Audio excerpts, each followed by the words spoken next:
Hey guys, it's Deplorable Deb, and I decided to do this tape this morning because when I got up, okay, it's another cool day, really nice day, and there's some news with President Trump, and so let me give it to you before I even have my coffee. I'll tell you now. So today is Thursday, November 19th, and just 18 minutes ago, the president tweeted, which would have been right exactly as I was looking at all this stuff. So he says, important news conference today by lawyers on a very clear and viable path to victory. Pieces are very nicely falling into place. RNC at 12 p.m. I'll read it again. Important news conference today by lawyers on a very clear and viable path to victory. Pieces are very nicely falling into place. RNC at 12 p.m. 30 minutes ago, he tweeted, he said, voter fraud in Detroit is rampant and has been for many years. 34 minutes ago, he tweeted, the COVID drugs now available to make people better are amazing, but seldom talked about by the media. Mortality rate is 85% down. 45 minutes ago, the president tweeted, vaccines are coming fast. 46 minutes ago, and I wouldn't know this because I don't watch Fox and Friends either. So he retweeted Giancarlo Sopa. As I told USA Today, the Latino exodus from the Democratic Party in Florida is a direct result of its leadership embrace of socialism and the progressive agenda. So the president said, great job on Fox and Friends today, Giancarlo. And with these numbers, by far the highest for a sitting president, there was no way the Dems could have won except through what we are learning now, a rigged election. The president retweets the New York Times. President Trump received 10.1 million more votes across the U.S. than he received 4 years ago, including in areas with a majority of Hispanic voters.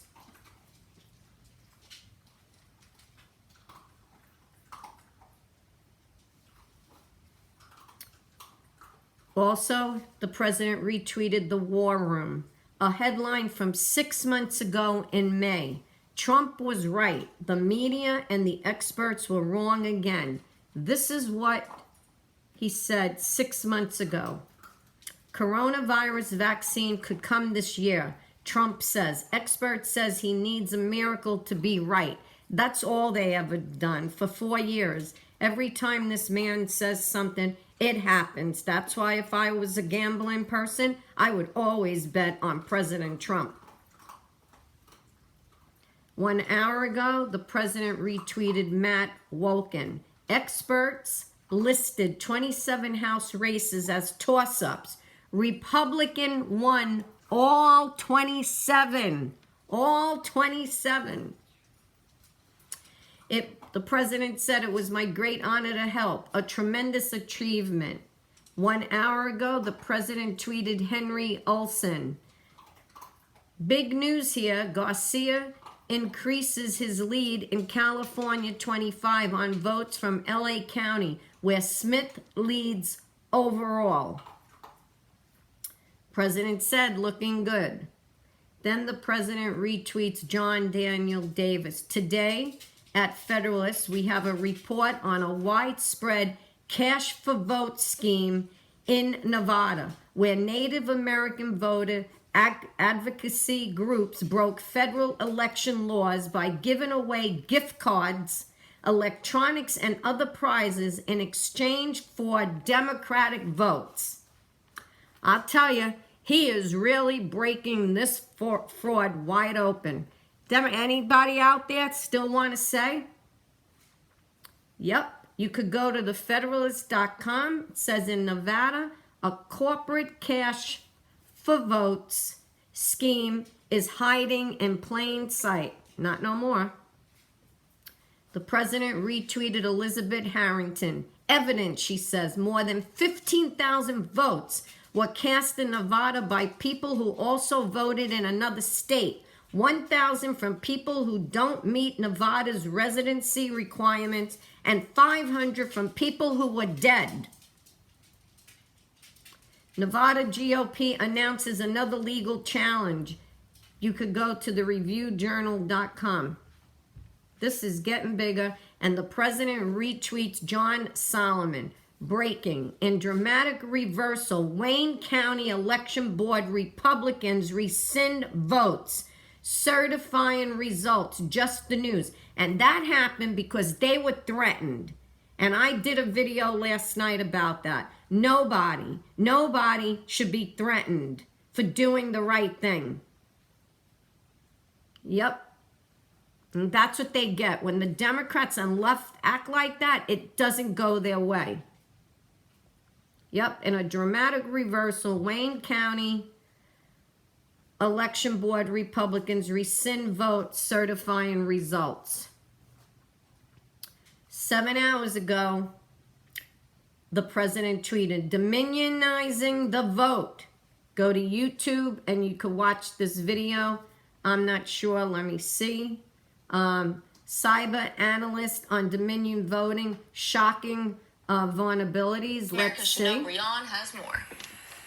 While voter fraud deniers continue to proclaim the perfection of the U.S. election system, skeptics are looking at irregular patterns in vote data. In particular, software irregularities that would switch votes from President Trump to Joe Biden. Dominion Voting Systems is one such software that seemed to have a pattern of switching votes from Trump to Biden. How easily could bad actors have used Dominion to switch thousands of votes and alter an election? County by county, the answer is shocking. One American News spoke with Ron Watkins, a large systems technical analyst who has been poring over the Dominion Systems manual.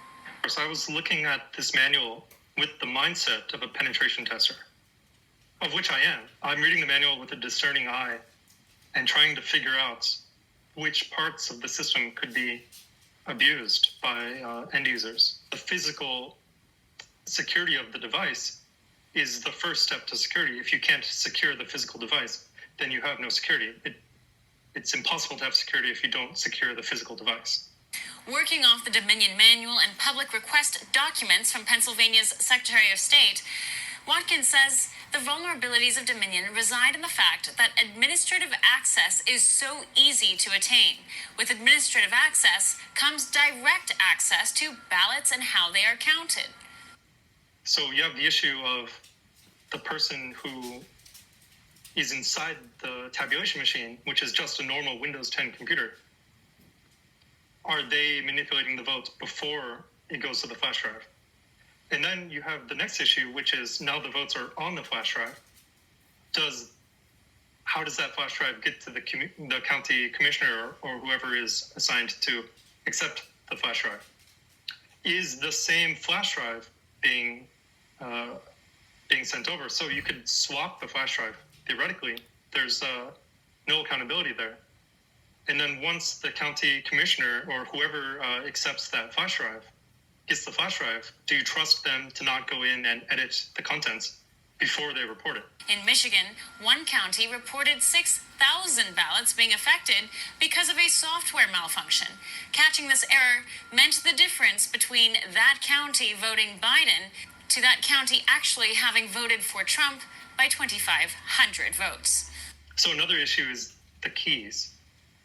The keys to the machine are digital devices. It's unclear what the device is. It might be like an RFID device or USB or something, but it is clear that it's a digital device that holds some kind of cryptographic key on it. If you lose this physical key, you lose absolute security of the entire precinct.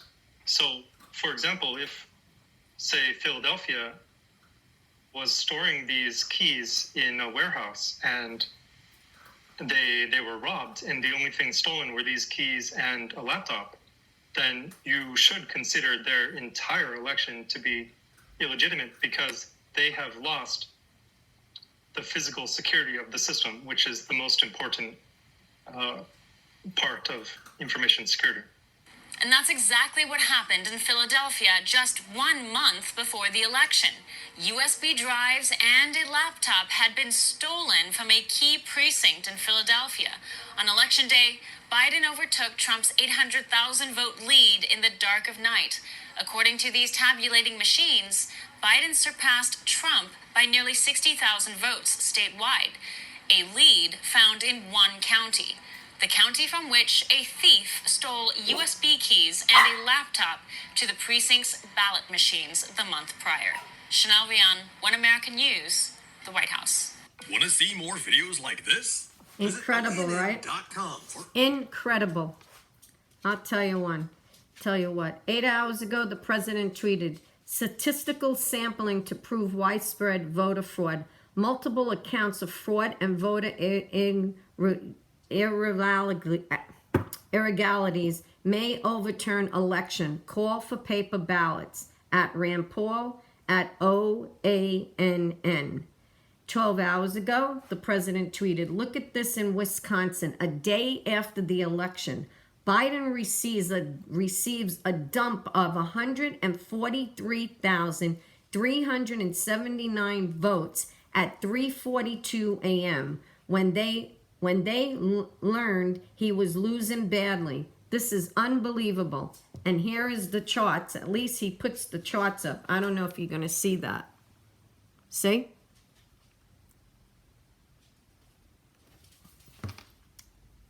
He has so much proof, I'll tell you. The president retweeted 14 hours ago, Andrew Hitt, breaking. Wisconsin election commissioner, after seeing President Trump's recount petition and objections, is trying to change the recount manual at an emergency meeting tonight, that was last night at 6 p.m., to make objections harder to make. This must be stopped. And then that's about it. So I just wanted to bring you all this breaking stuff from the president this early. So please, and Gracie B wanted you to know about it. So I have to go. I'm going to have some coffee. Stay positive, guys. It's all coming out. I'm telling you. Don't sit around worried that we're not hearing nothing. It's coming. Believe me. Stay positive. Telling you. Love you guys. Bye-bye.